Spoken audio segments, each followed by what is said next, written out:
Қайырлы күн баршаңызға достар. Бүгін сіздермен дамламаның ең оңай рецебімен бөлісетін боламын. Видеоны соңына дейін қарамас бұрын менің арнама жазылып, қоңыраушаны басып кетуді ұмытпаңыздар.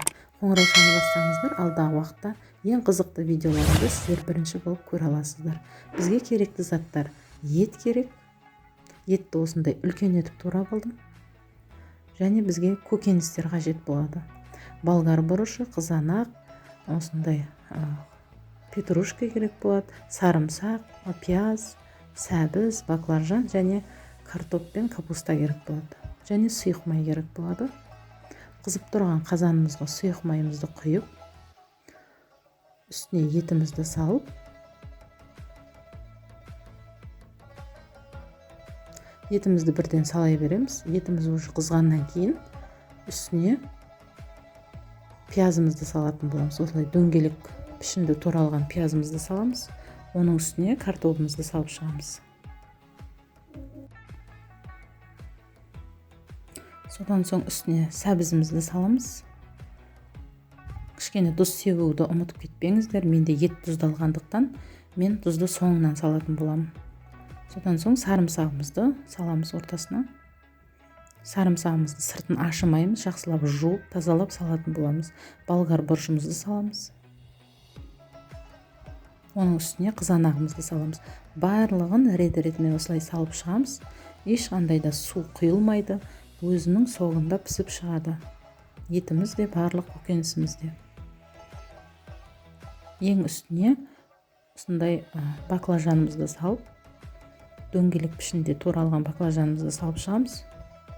Барлық көкөністерді ірі етіп тураймыз. Содан соң мен тұзымызды сеуіп алдым.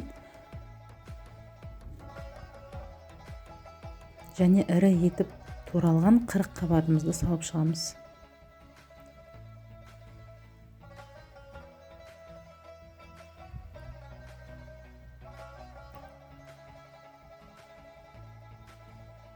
Осында үлкен 40 қабатымызбен барлық жерін осылай жауып шығуымыз керек.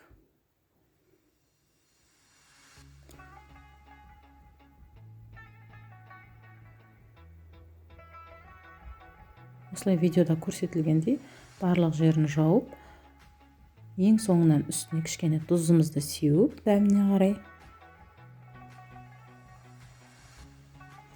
бетін жауып 1,5 сағат жай отта пісіретін боламыз.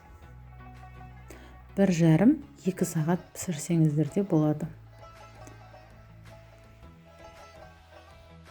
Достар, бұл өте оңай, көп уақыттарыңызды да алмайды.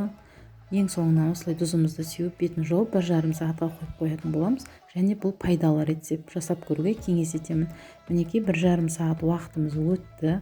Осылай ыдысымыздан дайындап, бетіндегі 40 қабатымызды ыдысымызға осылай жайып, астына жайып төсеп алатын боламыз.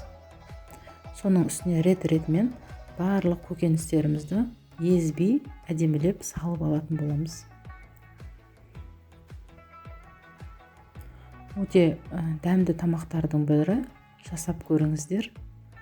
Үй-іштеріңізді қуантсаңыздар болады. Өзінің соғында піседі.